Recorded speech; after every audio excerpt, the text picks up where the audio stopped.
Telugu one ప్రేక్షకులకి నమస్కారం. దేశంలో కరువు కాటకాలు వచ్చినప్పుడు, దేశంలో సమర్థుడైన రాజు లేనప్పుడు పరిస్థితులు ఎలా ఉంటాయి, దాన్ని ఎవరు చక్కదిద్దుతారు, ఈ విషయం గురించి దివోదాసుడు అనే కథ మనకి కాశీఖండంలో కనిపిస్తుంది. స్వయంభువ మనువు కాలంలో ఉన్నట్టుండి ఒక క్షామం ఏర్పడింది, కరువు ఏర్పడింది. ప్రజలు బతకలేక గ్రామాల్ని పట్టణాలని వదిలి వెళ్ళిపోతున్నారు. దేవాలయాల్లో పూజా పురస్కారాలు లేకుండా శిథిల దేవాలయాలు అయిపోతున్నాయి. అక్కడ రాజు లేక మొత్తం అరాచకం వచ్చింది. ఈ పరిస్థితిలో సమర్థుడైన రాజు ఎవడు, దీన్ని చక్కదిద్దేవాడెవడు అని బ్రహ్మ ఆలోచించినప్పుడు రిపుంజేయుడు అనే ఒక రాజు కనిపించాడు. ఇతడే సమర్థుడు. ఆ రిపుంజయుడిని పిలిచాడు.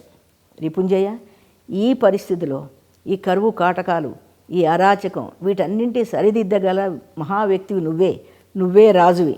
ఈ రాజ్యం నీకు ఇస్తున్నాను, నువ్వు పరిపాలించన్నాడు. అయితే అతను ఆనందమే వేసింది, కానీ మళ్ళీ వెంటనే అన్నాడు, నేను ఈ రాజ్యాన్ని పరిపాలిస్తాను, కానీ ఏమిటి నీ అనుమానం అని అడిగాడు.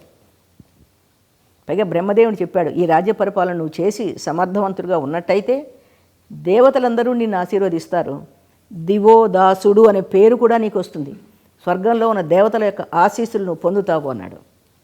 అయితే ఈ రిపుంజయుడు అన్నాడు, నిజమే నేను పరిపాలిస్తాను, కానీ మళ్ళీ ఏమిటి నీ సందేహం? ఇతను అంటాడు, నాకు దివోదాసుడుగా ఉండడం నాకు ఇష్టమే, కానీ ఒక్కటి మాత్రం గుర్తుపెట్టుకో, నేను రాజ్యం పరిపాలించేటప్పుడు నాగులు కానీ దేవతలు కానీ భూసురులు కానీ ఎవరు ఇక్కడ ఉండడానికి వెళ్ళి అందరూ వాళ్ళ స్థలాలకు వెళ్ళిపోవాలి. అంటే నాగులు పాతాళానికి వెళ్ళిపోవాలి. ఇది కాశీపట్నంలో జరుగుతున్న కదా. కాశీలో ఉండే శివుడు మందరాచలానికి వెళ్ళిపోవాలి. గ్రామ దేవతలు ఈ రాజ్యాన్ని వదిలి వెళ్ళిపోవాలి. ఇక్కడెవరు ఉండడానికి వెళ్ళేది, నాకు ఇష్టం వచ్చిన వాళ్ళే ఉండాలంటాడు. అర్థం కాదు. సరే, అయినా కూడా ఈ రాజ్యానికి అవసరం కాబట్టి సరే అంటాడు. ఎప్పుడైతే దివోదాసుడు రాజ్య పరిపాలన మొదలుపెట్టాడో ఎవరిదో అని వాళ్ళ తొల దిక్కుకి వెళ్ళిపోయారు. మరి ఇప్పుడు రాజ్యంలో ఏముంది? దేవాలయంలో పూజలు లేవు, వేదాధ్యయనం లేదు, ఎక్కడా ఏమీ లేదు. ఎక్కడున్నా అశాంతి, ఒక అరాచకం కనిపిస్తోంది. ఇది అవకాశంగా తీసుకొని దుష్టశక్తులన్నీ ప్రవేశించి పిశాచాలు మొదలవన్నీ ఇంతో స్నేహం చేసి భూత ప్రేత పిశాచాలు ఈ రాజుకి స్నేహితులై మేమే నీతో స్నేహంగా ఉంటారు. అంటే అంతకుముందు ఆశించిన దానికి ఇప్పుడు జరుగుతున్న దానికి ఏమీ సంబంధం లేదు. విశ్వేశ్వరుడు కాశీని వదిలి మందరాచలం వెళ్ళిపోయాడు. అనుకున్నట్టు ఈ రాజ్యాన్ని ఎలా చక్కదిద్దాలి అని. పైగా అగ్నులు వెలగడం మానేశాయి, దేవతాయత్నం లేదు, ఏమీ లేదు. అప్పుడు అనుకున్నట్ట దీనికి ఒకటే మార్గం. బృహస్పతి ఆలోచిస్తే మనమందరం దేవతలము ఈ దివోదాసునితో సహకరించకుండా ఉన్నట్టయితే అతని అహంకారం దిగుతుంది. ముందుగా అగ్నిదేవుని ప్రార్థిద్దాం.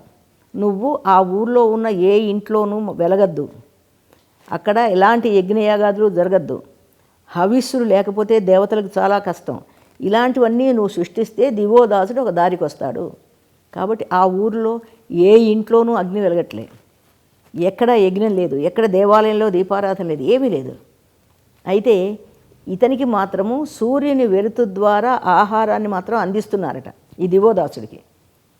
కొంతకాలం అయింది. ఇది ఇట్లా జరిగినట్టయితే సాధ్యం కాదు అనుకొని మనం అనవసరంగా మరొక వ్యక్తికి ఇచ్చామేమో అనే బాధ బ్రహ్మకు కూడా ఉంది.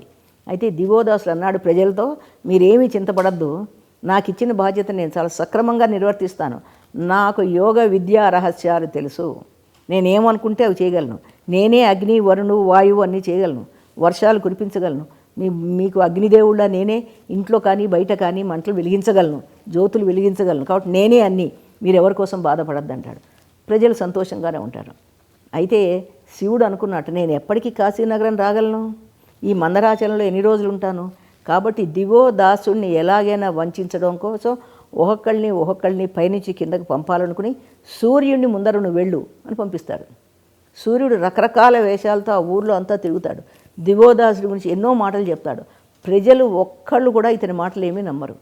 ఈ వచ్చిన సూర్యుడు ఇక్కడే ఉండిపోతాడు, తిరిగి కాశీ వెళ్ళి మళ్ళీ విశ్వేశ్వరుని కలవడమే జరగదు. ఇలా ఎందరో దేవతలు వచ్చిన వాళ్ళందరూ ఇక్కడే ఉండిపోవడం జరుగుతుంది. కాబట్టి ఇందులో ఏదో యోగశక్తి ఉంది, దివోదాసులో మహామహత్యాలు ఉన్నాయి, అతన్ని మనం ఏం చేయలేము, కాబట్టి గొప్ప రాజుగా పరిపాలన సాగించని అని అందరూ ఏదో ఒక రాజీ మార్గానికి వచ్చి ఆ రిపుంజయుడిని దివోదాసుడిగా చేసి వదిలేస్తారు. ప్రజలందరూ సుఖ సంతోషాలతో ఉంటారు. అంటే ఇదేం చెప్తుంది? ఒక వ్యక్తిలో యోగ విద్యా రహస్యాలతో తన ప్రజల పరిపాలన చేయడం అన్నది ఎంత అద్భుతంగా జరగచ్చు అనే దానికి నిదర్శనగా దివోదాసుని కథ మనకి కాశీఖండంలో కనిపిస్తుంది. అయితే ఇది మనకేం చెప్తుంది, ఈ తరానికి ఏం చెప్తుంది అంటే, మనకెవరైనా వ్యతిరేకులు వస్తే మనకేమీ చేత కాదు అని లొంగిపోకుండా మీకున్న శక్తియుక్తులు, యోగం కానీ, యోగ రహస్యాలు కానీ, బ్రహ్మ విద్య కానీ, తపస్సు కానీ, మరొక దాని ద్వారా ఆ మంచి మార్గాన్ని సాధించుకోండి అనే ఒక నీతి మార్గాన్ని బోధిస్తుంది ఈ కథ మన యువతరానికి. మరోసారి మరో కథతో కలుసుకుందాం.